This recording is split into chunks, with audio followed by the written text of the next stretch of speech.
도쿄에 가면 그 임페리얼이라는 호텔이 있는데요.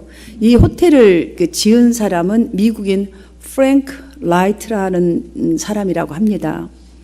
그 일본인들이 이제 이분에게 이 공사를 맡겼는데 대부분 그 지금 임페리얼 호텔 정도의 그 빌딩이 세워지려면 공사를 시작하게 되면 한 1년에서 2년 정도 걸리면 거뜬하게 이제 공사를 마무리해야 되는데 이 프랭크는 무려 기초 공사만 2년 동안을 몰두하는 거예요. 기초 공사에다가.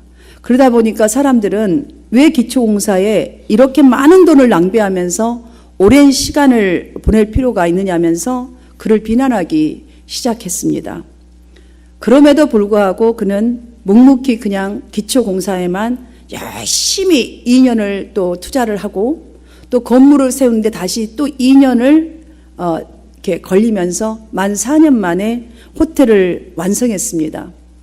근데 호텔을 완성해 놓고 보니까 너무나 오랜 시간이 걸리다 보니 별로 좋지 않은 인상을 이렇게 남긴 호텔로 사람들의 입소문이 이제 나버리게 된 것이지요. 그런데 이 호텔이 세워지고 52년이 지난 후에 어느 날 도쿄에 큰 지진이 일어났어요. 많은 빌딩들이 완전하게 그냥 삼킨 바 되어버렸고 쓰러지고 넘어져 버렸습니다. 근데 이 호텔은 어떻게 됐을 것 같습니까? 이 호텔만은 아무 이상이 없었다고 합니다.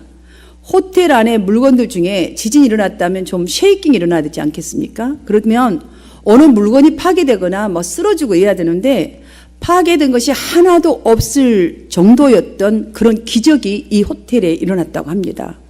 그것은 단 한 가지 이유입니다. 튼튼한 기초 위에 호텔이 세워졌기 때문이지요.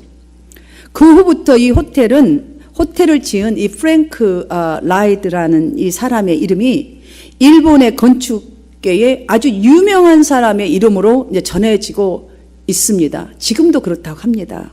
여러분, 이 예화가 우리에게 말해주는 것이 있습니다. 건물을 짓는데 기초 공사가 제대로 되어 있지 않으면 아무리 화려하고 아무리 높이 쌓아 올린 웅장한 건물이라 할지라도 한순간에 무너질 수 있다라는 이 사실을, 우리 신앙도 마찬가지입니다. 기초는 너무너무 중요합니다. 여러분의 믿음이, 여러분의 신앙이, 여러분의 인생의 삶의 그 기초가 어디에 세워져 있는가 너무너무 중요하지요. 오늘 본문에서도 건축자라는 표현이 나옵니다. 우리가 읽은 이 본문 바로 직전의 구절에서는 건축을 하는 사람은 어떠해야 하는가, 어떤 사람인가가 얼마나 중요한지를 이렇게 표현하고 있습니다. 우리는 하나님의 동역자들이요, 너희는 하나님의 밭이요 하나님의 집이라 라고 이렇게 표현했습니다. 여기서 보면, 이 말씀을 보면 하나님, 그러니까 하나님을 지금 강조하고 있습니다. 왜 이렇게 너희는 하나님의 동역자들이요 너희는 밭이요 집이라, 왜 이렇게 하나님을 강조했을까요? 그것은 건축자로 표현된 저와 여러분이 하나님께 속해 있다는 것을 확실하게 확신시켜주고자 하는 사도 바울의 심정이 우리가 여기서 느껴져야 합니다. 바로 그것입니다. 그가 말한 너희는 하나님의 밭이요 집이라. 밭, 집. 여러분 잘 한번 생각해 보세요. 밭이나 집은요 분명히 소유자가 있어요. 소유자가 있어요. 우리가 렌트를 살아도 그 집을 소유한 원주인이 있다는 말이죠. 쉽게 다시 말씀드리자면 성도들도 설령 어떤 특별한 사역을 하는 사역자들도 마찬가지로 하나님의 소유라는 거예요. 너희는 하나님 동역자요 밭이요 집이라. 자, 그 주인이 바로 하나님이신데 바로 우리가 그 동역자들이라고 치더라도 하나님의 소유라는 거예요. 꼭 목사만 소유가 아니고 어떤 특별한 사역하는 사람만 소유가 아니라 성도들 자체도, 여러분도 하나님의 소유라는 거예요. 그러하기에 사도 바울은 이렇게 또 말합니다. 내게 주신 은혜, 하나님의 은혜를 따라 라는 말을 하지요. 자, 바울과 같은 이 사역자에게도 또한 성도들에게도 꼭 필요한 것, 항상 있어야 할 것은 하나님의 은혜입니다 라고 지금 우리에게 알려주고 있습니다. 그렇습니다. 그 당시 고린도 이 교회에도 그러했겠지만 저와 여러분이 하나님의 영광을 위하여 일하는 이 세상의 삶, 한번 여러분 생각해 보십시오. 마치 건축자들이 어떤 건축자는 금, 은, 보석으로 집을 짓기도 하거니와 또 나무나 풀이나 지프로 된 집터 위에다 집을 짓는 하여튼 어쨌거나 저쨌거나 수고로움이 다 따라 있습니다. 금으로 짓든 은으로 짓든 집으로 짓든 무엇으로 짓든 수고가 다 있지요. 이 양의 수고한 것, 여기서 보면 금, 은, 보석으로 지어야 되지 않겠습니까? 그러니 바울이 내게 주신 하나님의 은혜를 따라라는 이 말씀을 한 고백대로 우리에게 알려준 대로 또한 아니면 오늘 설교 제목대로 지혜로운 인생 건축자가 되기 위해서는 우리가 어떻게 해야 하는지를 본문을 통해서 배워보고 우리 삶에 적용할 때에 여러분 오늘 하루의 삶은 무엇인가 다른 새로움이 여러분의 삶 속에 저는 표출될 것을 확신합니다. 사랑하는 성도 여러분, 이러한 마음으로 우리가 한번 본문 말씀을 통해서 적용할 말씀들을 한번 함께 묵상하기를 원합니다. 가장 먼저는 나는 그리스도의 것입니다 라는 이 기초가, 신앙의 기초가 우리 삶 중심에 놓여져야 합니다. 놓아져 있어야 합니다. 10절에서 털을 닦아 두었는데 라는 말이 나오죠. 그리고 그 기초를, 그 털을 누가 닦아 놓았는가에 대한 답을 바울은 명확히 했습니다. 이 털은 곧 예수 그리스도라고. 이렇게 답을 제시한 것은 우리 각자의 신앙의 핵심과 생활의 기반의 터가 오직 그리스도가 되어야 한다는 것이에요. 왜냐하면 그리스도께서 자신의 피값을 지불하시고 우리를 사셨기 때문이에요. 그렇지 않으면 우리가 어떻게 구원 얻었습니까? 어떻게 하나님을 아빠 아버지라고 나의 아버지라고 부를 수 있냐는 거예요. 우리가 어떻게 영혼을 소유할 수가 있겠냐는 것이죠. 우리가 무엇으로 이 못된 인간의 속성이 변화될 수 있겠냐는 것이지요. 그러므로 저와 여러분의 주인은 바로 그리스도입니다. 아멘입니까? 건물을 여러분 튼튼하게 잘 지으려면 꼭 놓여져야 될 게 있어요. 꼭 필요한 게 있어요. 무엇일까요? 무엇입니까? 건물에 꼭 있어야 되는 거. 이거 빠지면 절대 안 돼요. 아멘. 주춧돌입니다. 영어로는 헤드스톤이라고도 하고 푸스톤이라고 하고 코너스톤이라고 하는데 코너스톤을 제일 교회에서 많이 사용하는 것 같아요. 우리 삶의 기준이, 우리 신앙의 기준이 주님이요, 주님의 뜻이 되어야 한다는 거예요. 이 주춧돌이. 여러분의 정말 신앙생활에, 여러분의 삶의 중심에, 부부간의 관계 속에서, 사람과의 관계 속에서 정말 기준이 주님이십니까? 주님의 뜻이 되기를 주님의 이름으로 축복합니다. 그러면 문제는 하나도 생기잖아요. 문제가 오히려 더 내가 잘못해서 십자가를 지게 돼요. 상대방의 허물을 들추는 것이 아니라 오히려 나의 자신을 돌아보게 되는 것이지요. 건물을 지으려면 사실 두 벽이 서로 만나는 코너가 있게 마련입니다. 이렇게 다 지으려면 코너가 있잖아요. 그 두 벽을 하나로 연결하는 역할을 하는 것이 바로 코너스톤, 주춧돌이라고 합니다. 그래서 주춧돌이 부실하게 되면, 잘못 놓여지면, 잘못되면 쉽게 그 빌딩은 무너지거나 그래서 엄청난 기울어지는 문제가 발생하게 되는 것이지요. 실질적으로 제가 남 비교할 게 없더라고요. 얘와 다른 거 들 것도 없어요. 내 자신의 신앙생활에 쭉 돌아보니 많은 부분이 나는 그렇게 늘 생각했고 그렇게 말을 했어요. 주님을 위한 일, 주님의 영광이라고 했었지만 내 입에서 나오는 부정적인, 내 생각에서 나오는 부정적인 것들, 은혜롭지 못한 불평불만의 소리들, 얼굴 찡그리는 것들, 덕과 은혜가 되지 못했던 행동들, 이 모든 것을 보아도 그 자체의 근본 원인이 예수님을 기초로 하지 않았다는 증거였다는 것을 깨닫게 됩니다. 사랑하는 여러분, 날이 갈수록 첨단을 달리고 있다고 아까 우리 이상침 집사님 말씀하잖아요. 정말 기계, 모든 게 기계예요. 지금 이제 사람이 거의 필요 없는 시대가 가까이 오고 있는 것 같습니다. 이런 현 시대에는 예수 그리스도를 구원자로 믿지 않아도 불편함이 없다라고 생각하는 사람들이 많아지고 있는 것 같습니다. 여러분 그런 거 느끼지 않습니까? 기계만 들고 기계로 다 통화하고 기계로 하고 메시지 다 보내고 별로 대할 일도 없어요. 이제는 여보 뭐해? 요걸로 탁 여기 뭐해? 알았어? 그냥 옛날처럼 눈을 마주보고 당신 몇 시에 들어와? 일찍 오면 김치찌개 끓여놓을게. 뭐 이런 다정다감이 없잖아요. 다 기계예요, 이제 기계. 자, 그러니 주님이 뭐가 필요하겠어요? 기계가 더 필요하죠. 우리 주변을 쉽게 보아도 수중에 가진 것이 없이 이 뉴욕으로 이민 온 분들 꽤 많습니다. 그러나 자신의 열심으로 막 7days 일하고 12시간씩 일했더니 이제는 집에서 따뜻하게 먹을 거 걱정하지 않게 되었고, 어느 정도 물질이 저금되어 있으니까 자기 선에서 자기가 하고 싶은 대로 사는 것이 옳은 생각이란 생각이 지배적입니다. 이런 모습을, 정말 이렇게 살아가는 사람들의 모습을 볼 때에 예수가 자신의 인생에 필요하다는 생각이 없는 사람들이라는 이 생각이 정말 우리 마음에 많이 오죠. 여러분, 정말 안타까운 마음, 막 쓰라린 심정 들지 않나요? 저는 기도 속에서도 그렇지만 나 자신을 봐도 그렇고 주위를 봐도 그렇고 정말 요즘에는요 막 가슴을 찢고 싶고 막 찢는 심정이에요. 정말로 마음이 너무너무 아파요. 우리의 입술의 범죄와 우리의 생활은 왜 이 정도일까?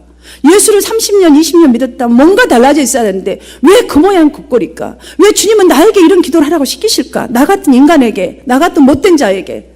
그래도 감사한 것은 그걸 깨닫고 더 느끼기에 주님의 마음이 좀 느껴져요. 아, 주님도 우리 안타까움이야 찢는 심정으로 예수 그리스도께 중보하고 계시는구나. 이런 안타까운 마음이 많이 느껴져요. 여러분 느끼는 요즘 우리 성도들의 모습은 어떠십니까?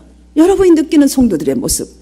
예수 그리스도가 내 인생 중심에 없으면 큰일이다라는 그 인식이 정말로 뚜렷하게 보이십니까? 저는 그렇게 보이지 않습니다. 인식이 희미한 가운데 신앙생활하는 분들이 너무나 많은 것 같습니다. 그러다 보니까 전부 다 당신이 주인입니다. 조금만 한 것도 참지 못합니다. 사랑하는 여러분, 여러분은 어떻습니까? 사랑하는 여러분, 이러한 현실 속에 정말 우리가 살고 있다는 것을, 내가 그 속에 있다는 이 사실을 직시하시고 이 시간 본문의 말씀을 잘 듣고 내게 하신 말씀으로 받아들이는 그 은혜가 있으시기를 진실로 바랍니다. 왜냐하면 우리의 믿음이, 우리의 인생이 그리스도 위에 세워져야만이 우리가 죄에서, 이 죄악에서 자유로워질 수가 있어요. 내 자신이. 하나님이 주시는, 그래야 영원한 생명을 받아서 하나님께서 원래 주시고자 했던, 원래 주셨던 행복한 가정이 세워지게 됩니다. 나로 인하여서, 나의 이 표출하는 이 모든 좋은 것들로 인하여서, 거룩함으로 인하여서 좋은 가정, 행복한 가정, 따뜻한 가정으로 변화될 수 있어요. 그러므로 무엇이든 그리스도에 세워지려고 여러분이 열심히 최선을 다할 때에 분명히 좁은 문 같고 좁은 길처럼 느껴져서 힘들 때가 정말 많을 것이에요. 비록 그렇다 할지라도 분명하고 올바른 예수 그리스도 기초 위에 여러분의 믿음을 세워가시고 여러분의 마음 중심을 세워가시고 삶을 세워가시기를 바랍니다. 여러분, 그리하려면 여러분이 여러분의 시간을 하나님께 투자해야 돼요. 순종을 투자하시기를 바랍니다. 그래야 여러분의 인생이 안전할 수 있기 때문입니다. 사랑하는 성도 여러분, 이것보다 더한 답이 어디가 있겠습니까? 오늘 이 본문이 바로 사도 바울이 이것을 우리에게 가르쳐주고 있어요. 예수 믿으면 그냥 왔다 갔다 하고 예수 믿는 게 아니라 진정으로 내 삶의 중심 속에, 내 믿음의 중심 속에 기초가 예수 믿어야 돼. 오직 예수. 예수 앞에서 살아가는 사람, 하나님 앞에서 살아가는 사람이 될 수 있도록 이 인식이요 공산당처럼 바뀌어야 돼. 우리가 예수로. 이런 여러분 되시기를 축복합니다. 다음으로는 우리가 공력을 다 세워가지요. 여러분 지금 어떤 공력을 다 지금 세워가요. 우리는 큰 것만 보고 공이라고 생각하는데요. 여러분이 말 한마디 좋게 하는 것도 공을 세워가는 거고, 열심히 일하는 것도 공을 세워가는 거고, 집에서 밥을 짓는 일도 공을 세워가는 거예요. 건강을 위한 일들. 모든 공을 세워감에 있어서 하나님을 향한 사랑과 성결한 마음을 가지고 꾸준히, 그리고 끝까지 힘써야 합니다. 끝까지.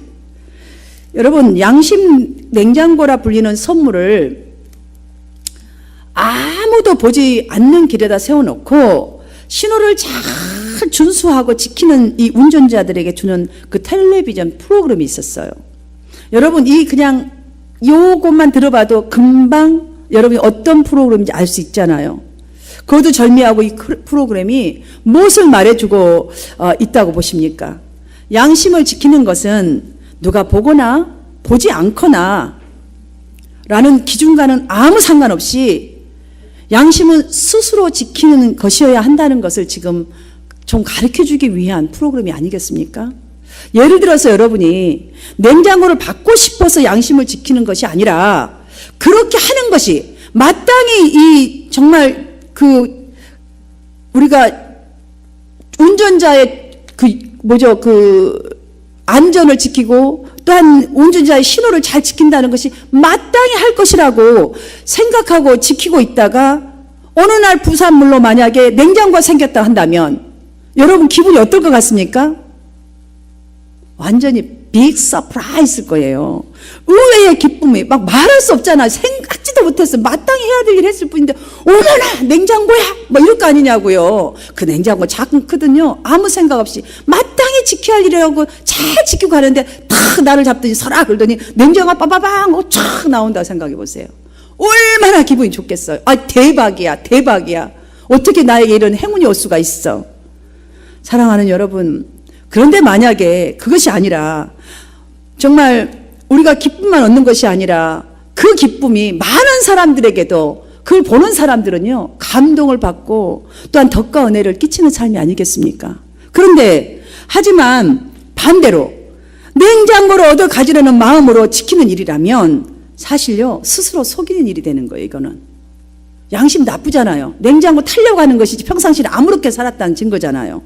그냥 평상시 아무렇게나 지키고 산 사람은 딱 대박처럼 오는데 이 사람은 타려고 좀 지키는 거잖아요. 뭐 그렇다 할지라도 그것도 낫지만 이왕이면 잘 지키고 잘 따라서 정말 항상 하나님의 은혜 속에 사는 게 좋겠습니까? 아니면 억지로 따라가서 어느 날 한 번 그냥 쬐끔 맛보다가 또 돌아서 뭐 잊어버리는 게 낫겠습니까?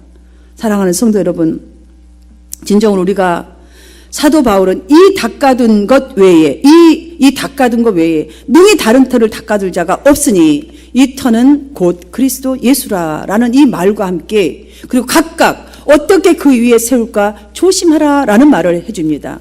이 말씀을 한번 잘 보십시오. 여기서 두 가지를 기억할 것을 지금 우리에게 전해주고 있다고 봅니다. 하나는 그것이 무엇이든 공력을 세워감에 있어서 예수 그리스도가 기초가 되어야 함을 꼭 기억해야 한다는 것과 다른 하나는 조심하라라는 이 말로 마치 건축자가 집을 세울 때에 여러분 건축자는 집을 세울 때에 설계자가 본래 해놓은 그 의도에 따라서 세워야 훌륭하고 완벽하고 튼튼한 건축이 세워집니다. 이것처럼 우리의 인생 설계자이신 주님의 말씀을 잘 양육받고 그대로 쫓아서 굳건한 교회가 되도록 꾸준히 너의 자신을 좀 세워가라는 거예요. 교회 안에서든 집 안에서든 이렇게 좀 세워가야 한다는 것을 말하고 있는 줄 믿습니다. 그렇습니다. 나를 기초로 하는 것들을 한번 보십시오. 나를 전부 다 내세우기 위한 것들이지 절대로 하나님의 영광이 아닙니다. 그래서 우리는 나를 기초로 하는 것들은 돈과 명예와 권력을 기초로 삼으면서 이걸 기초 삼으려고 애를 쓰잖아요. 이걸 가져야 튼튼한 기초가 된다고 생각하기 때문이지요. 그러니 결국 이거는 무엇이죠? 결국 내 자랑이 목적이에요. 내 자랑. 하나님이 없어요. 그럼 예수 믿는 우리에게는 이게 없을까요? 아니에요. 우리 속에 있어요. 내 속에도 있어요. 그러나 그것들을 설령 얻었다고 합시다. 사랑하는 여러분 잘 들어보십시오. 이게 아무것도 아니고 우리가 너무나 잘 아는 말이지만 이것을 얻었다고 명예, 권력, 물질 다 얻었다 칩시다. 그러면 이것이 우리가 겉보기에는 절대 무너지지 않을 것 같아요. 여러분 기분도 절대 무너지지 않으리. 돈 많은 사람 망해도 몇 년은 먹고 산다는데 여러분 그럴 거예요. 튼튼한 것 같지요. 영원할 것 같지요. 그러나 시험이 오면 인생의 강풍이 불어오면 여러분 너무 잘 알지 않습니까? 어떻든가요? 곧장 무너지게 되는 것을 우리는 우리 경험에서도 우리 주위에서도 뉴스를 통해서도 너무나 잘 아는 사실입니다. 이것을 아는 바울이기에 더 선명하게 어떻게 예수 그리스도 위에 세울까에 대한 대답을 12절과 13절에서 이렇게 설명했습니다. 12절 말씀을 함께 읽도록 하겠습니다. 시작. 만일 누구든지 금이나 보석이나 나무나 풀이나 집으로 이 터 위에 세우면 이렇게 지금 말해줬죠. 그리고 13절 후반절에서는 그날에 공적을 밝히리니 이는 불로 나타내고 그 불이 각 사람의 공적이 어떠할 것을 시험할 것임이니라 라고 이렇게 말을 더 붙여주었습니다. 이 설명을 한번 보십시오. 예수 그리스도 위에 세울 때에 그 구분이 무엇이냐면 우리가 얼마나 비싸고 좋은 것으로 헌신하며 살았느냐 이런 구분이 아니라는 거예요. 그걸로 공적을 따져서 상을 주는 것이 아니에요. 우리의 공적이 불에 타버리는 것이냐 타지 않는 것이냐, 그러니까 정말 우리의 믿음의 목적과 헌신의 목적과 이 신앙이 지금 타버리고 없을 그런 것들이냐, 아니면 나 욕심만을 부리는 것들이냐, 아니면 영원한 것이냐는 거예요. 이 답을 지금 말해주고 있는 것입니다.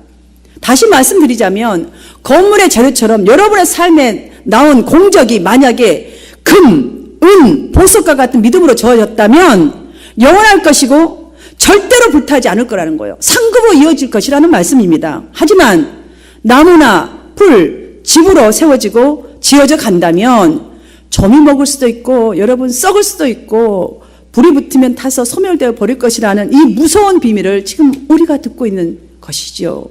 사랑하는 성도 여러분, 여기서 말하는 터는 여러분의 마음밭입니다.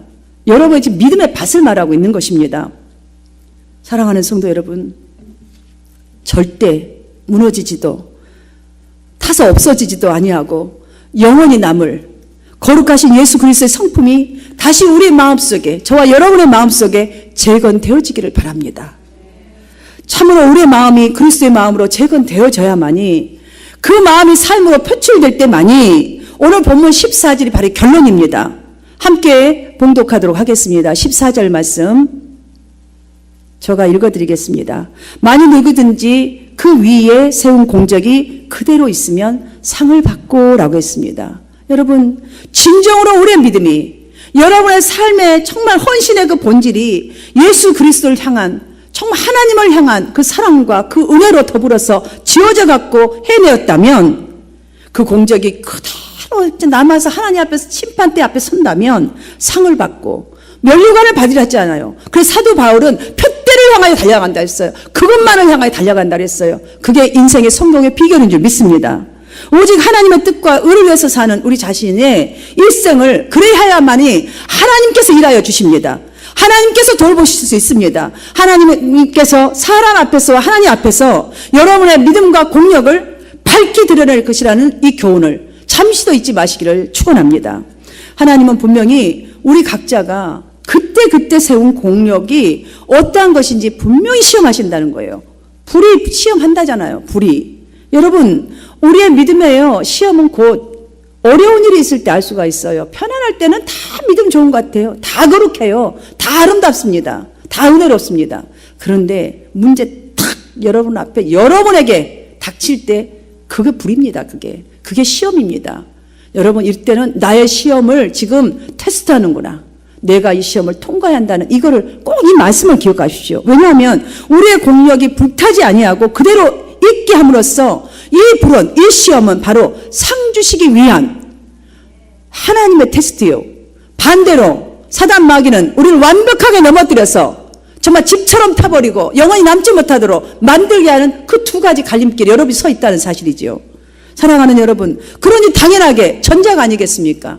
영원히 불타지 아니할 그 믿음을 우리가 추구하고 뛰어넘으십시오. 그게 믿음의 단계 속에서 예수님이 나 중심에 세우는 것이요, 나의 삶 속에 세우는 것이요, 하나님이 나를 통하여서 일하게 하시는 비결인 줄 믿습니다. 성령께서 이 시간 하나님의 동역자라는 표현으로 우리 각자가 하나님의 성전이라는 것과 거룩하신 성령의 속성을 쫓아서 거룩한 길로 행하여서 하나님의 뜻을 이 땅에 펼쳐가야 할 사명자임을 알려주셨습니다. 오늘 본문을 통해서 우리는 쉽고 정말 깊게 깨달을 수 있는 것은 내가 하나님의 것이면서 동시에 모든 것이 내 것일 수 없다는 사실을 우리는 배웠습니다. 쉽게 느낄 수가 있습니다. 기억하십시오. 하나님은 오직 하나님의 필요에 따라서 사용될 때에 하나님의 것으로 빛이 나게 하시고 하나님께서 영광을 받으십니다. 이것이 곧 우리의 영광입니다. 우리의 상급이지요. 우리 모두가 오늘 말씀을 받고 기억함으로써 올 한 해 가장 먼저는 나는, 나의 모든 것은 주님의 것입니다 라는 신앙 고백이 우리의 삶의 기초로 놓아져야겠습니다. 이렇게 노력하시기를 축복합니다. 그리고 열심으로 우리의 공력을, 모든 여러분들의 공력을 정말 쓰고 세워가는 그곳에 하나님을 향한 사랑과 그 성결한 마음, 주님의 그 거룩한 마음을 가지고 꾸준히 그리고 끝까지 힘쓰게 되기를 바랍니다. 그리하여서 우리 한마음 공동체가 범사에 하나님의 소유로 하나님 앞에서 살아가셔서 장성한 신앙으로 주님으로부터 합당한 상을 받게 되고 하나님의 영광이 되어지시기를, 그런 삶이 여러분의 삶이 되기를 주님의 이름으로 축원합니다.